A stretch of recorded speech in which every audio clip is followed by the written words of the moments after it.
Hi,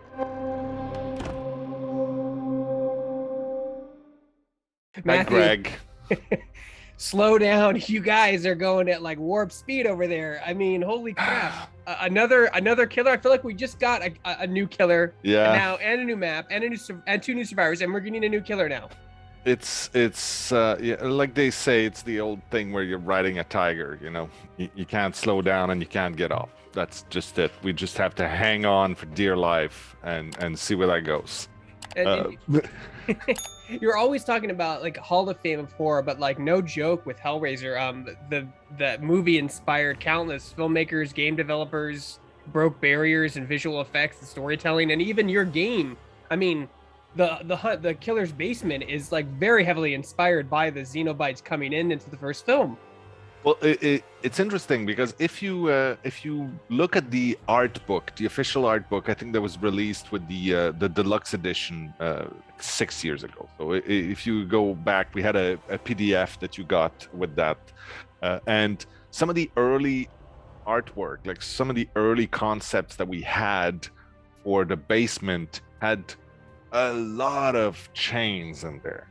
So yeah, uh, we sort of toned it down a little bit, but there is that thing, and you are absolutely right. Pinhead is one of the most iconic, and it's funny because over the last 5 6 years almost, people have asked me personally, like, who would you like to see in DVD? And it's always kind of a touchy subject because I don't want to talk about something if I know it's coming in 2 weeks, or even in 6 months. I don't want to give information that I shouldn't, but Pinhead has always been one that I got back to, even early on. Like I remember in the first few months of the game, because to me, visually, even just for that, it is one of the most like recognizable faces in horror. A lot of, I'd say, younger audience have never necessarily seen those movies, or it didn't touch them in the way it did, someone my age watching them when I was a kid. But but definitely everybody knows that face. Can you talk about how this relationship came about? I mean, is who owns the right? If you can talk about it, I know a lot of the stuff is under NDA. Does Clive Baker own the rights to Hellraiser? Is it a company? And how long did you work So with them? And you are correct that it is one of the complex licenses, and so I don't want to say things that either I'm going to regret or that are inaccurate. There was a big public trial. I think it's called a trial. I'm not a legal person, but there was a big kerfuffle, a legal kerfuffle in the last year. United States is one of the rare places where there's a law that says that after so many years, I think it's 35 or something, an author or the original creator of an intellectual property can reclaim those rights. And like any other property, there's always a few different versions of it. Some people own the rights to the book, some people own the rights to the characters, some people own the rights to the actual motion picture, all of these things. So for us, what was critically important was to get the right that we could display the original Pinhead. We wanted to have, and it's the same way we've done since day one with Michael Myers. We always strive to go for the original version as much as possible, for what inspired and what began. So that's what we tried to do. And yes, we're working with licensors. In many cases, in many of our licenses, we're working through intermediaries. So whether it's agents or people who hold like catalog rights or something like that. But yeah, it was a complex one. I'll wrap it up with that. can you talk about, was this when you were doing Hellraiser? Did the people come to you? Did you come to them? I always find that story a little bit interesting. In this case, I believe it's us that reached out, and oftentimes it's interesting because people go, "Oh, you're interested?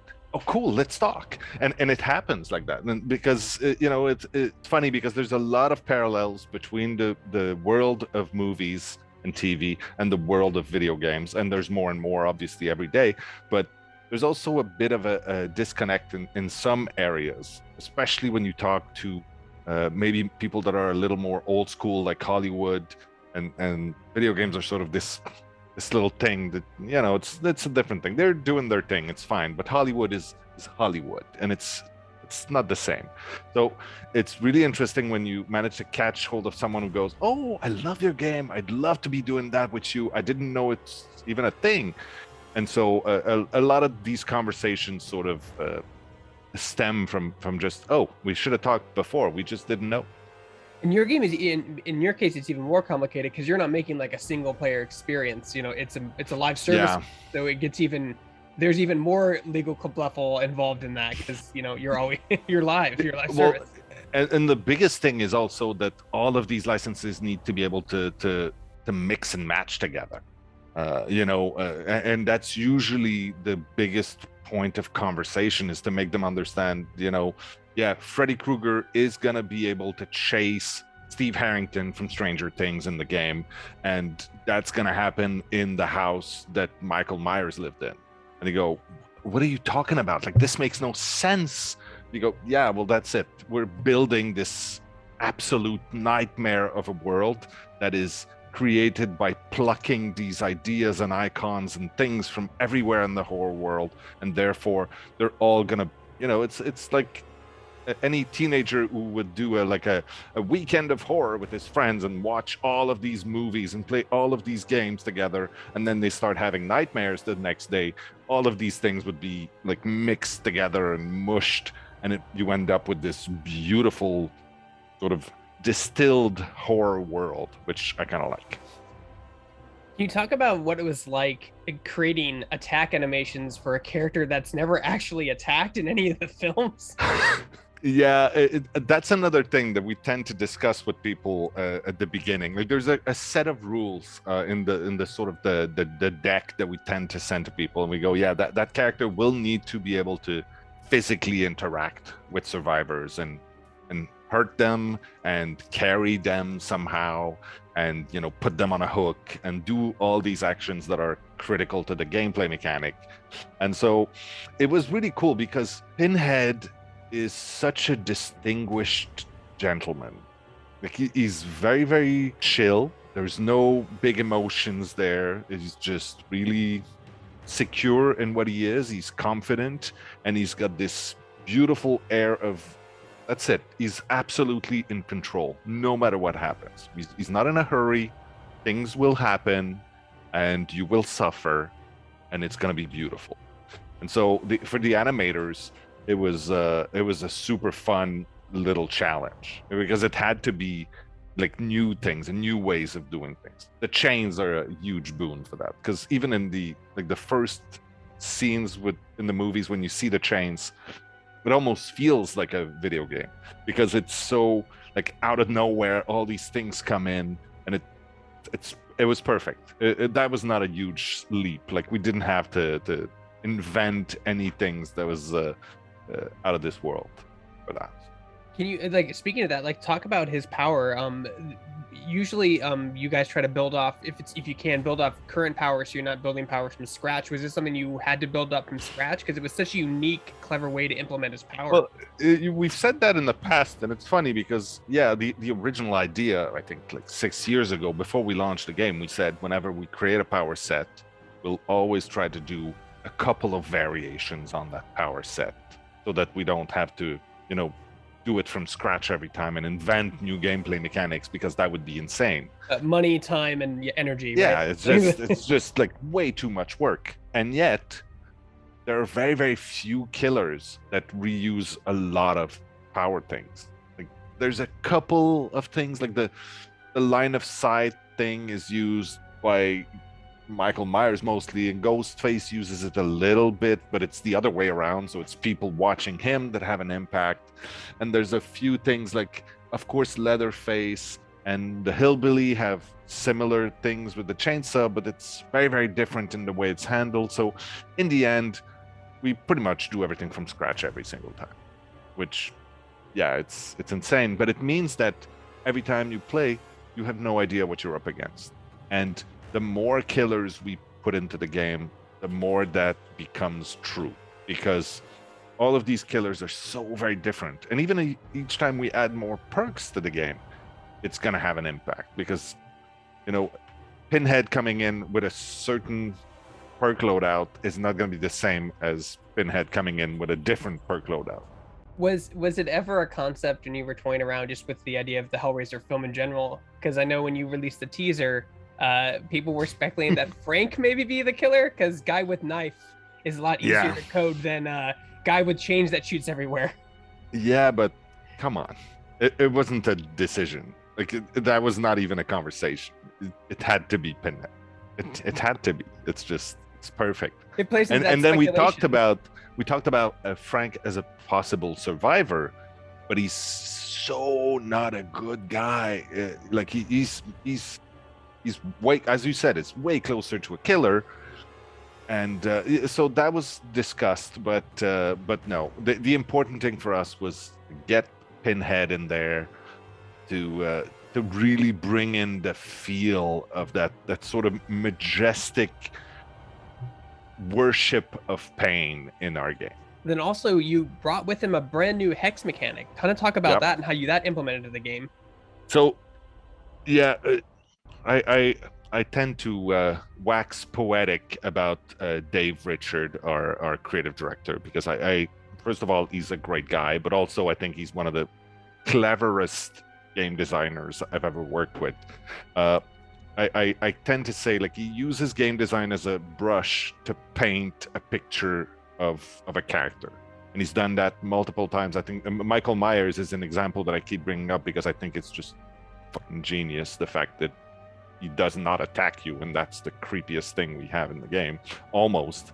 But in this case, it was really about trying to find ways to depict that devotion to pain, and making sure that the characters are not, the survivors are not just going to die from this.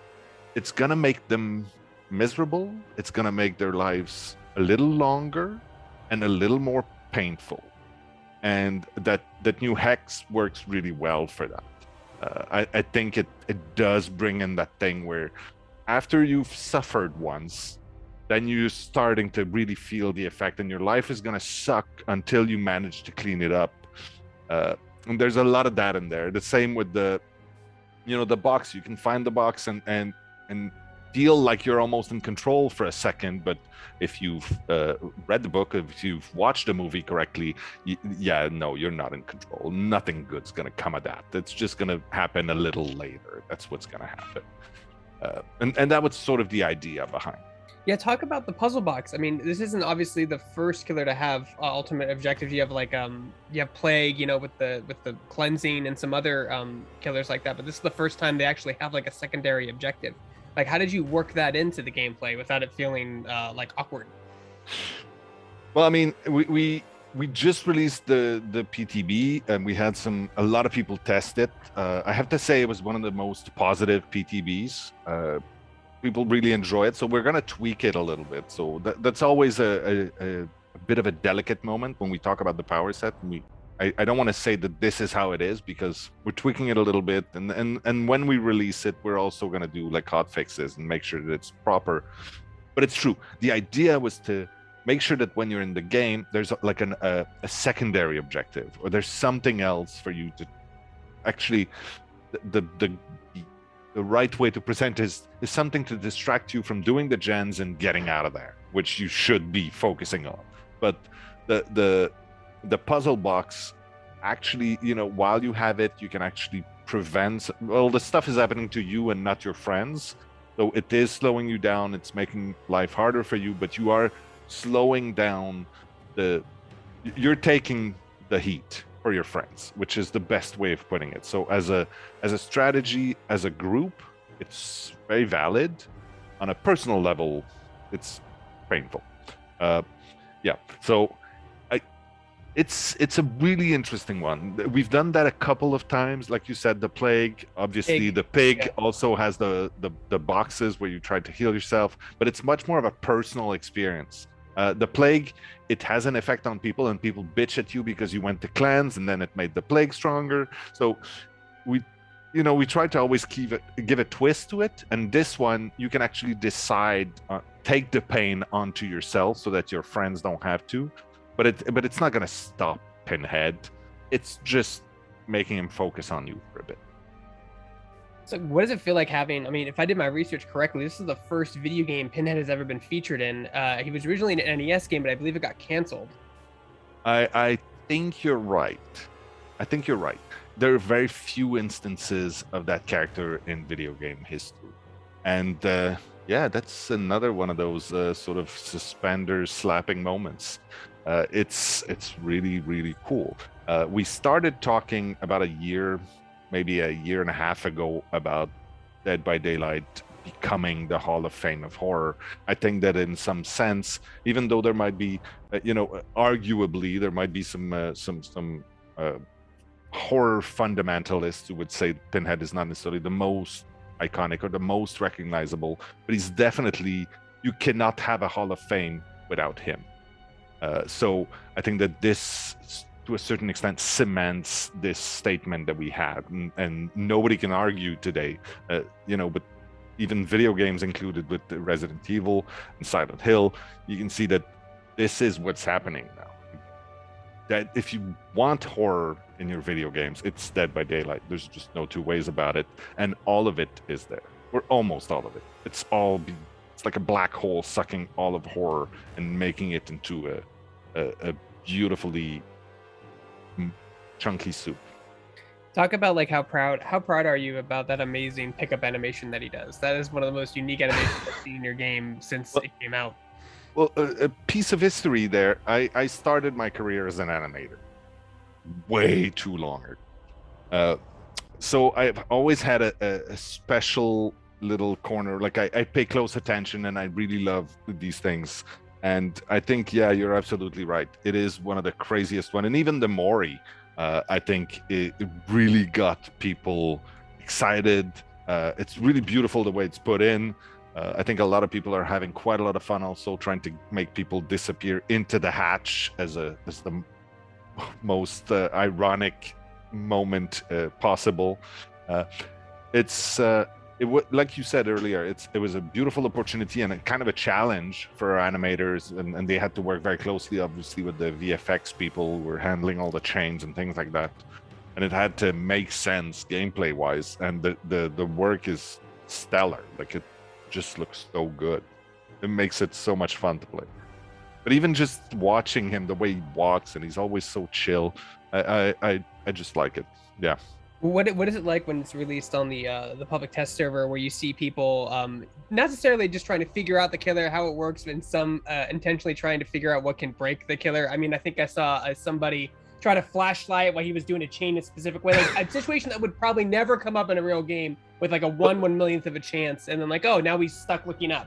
You know what I mean? Yeah. Stuff like that. Well, that's one of the main reasons we do the PTB, is because that sort of extreme testing of trying to break the mechanic and trying to make those 1 in a million things happen, they are critical for us, because obviously we have a big team of QA internally, but there's no way they can try all of the combinations. There's no way they can try they can recreate that sort of burst of people trying to break your stuff that we get on the PTB.